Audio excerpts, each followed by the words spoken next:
ama TikTok geedka la yiraaho gabdho muxuu ahaa aan anshaxa aan waafaqsanayn laga soo saaro laakiin in wixii xadgudub ku ah diinta iyo dhaqanka tallaabo inuu booliiska qaadan jeclaan sida la wada ogyahay ama sida hore loo wada ogaa in ay jastahaan arintii ay ku dhaqaaqday ama arintii xitaa ay jastahaan ay aad iyo aad u weynaatay ay noqotay in ay booliska dhahaan gabdhaha ama hablaha dhanka dhaqxumada ka wada TikTok in ay tilaabo sharci ah ka qaadi doonaan arintaas waxa kalifay ama arintaas in ay dhanka booliska ay arintaas ku dhaqaaqaan ama ay arintan gaarto arin dawlad waxa kalifay arintii ay ku dhaqaaqeen gabadhii ee dhanka TikTok ee lagu baahinayay oo la dhahay jastahaan wala afduubtay ama afduub baa loo geystay arintaas hataa ay been noqotay ama in sida ay ahaanta xitaa ay baahisay in ay baranki ama wax noocaas ay tahay laakiin waxyaabahaas oo kala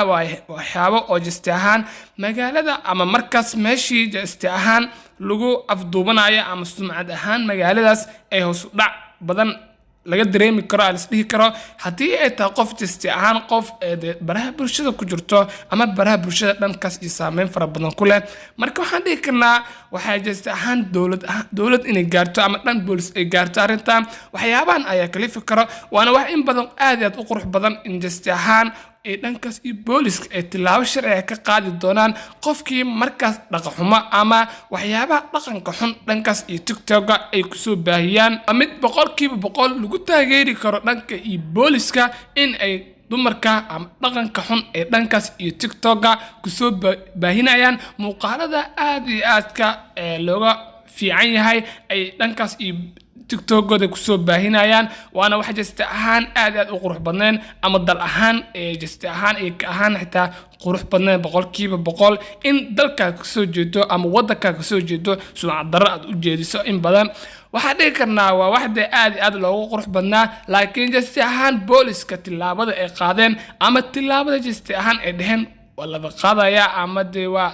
lagu sharciyaas ayaa lagu xukumayaa qofkaas lagu qabto ama waxyaabo noocaas oo kala sameeyo waana wax in badan 100% lagu farxi karo ama 100% lagu taageeri karo in badan qof waliba tilaabo sharci ah laga qaado hadii muuqaal anshax xun oo ku soo baahiya dhankiis iyo TikTok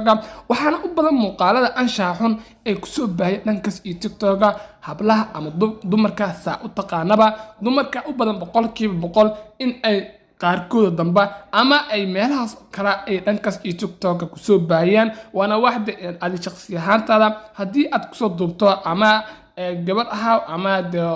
maama ahaa shakhsiyadaada ama sumcadaada u qurux badnaan in badan in jasti ahaan aad meelahaas kala ku soo bandhigto baagaaga ama waxyaabaha la mid ah in aad dhankaas iyo social media ku soo baahiso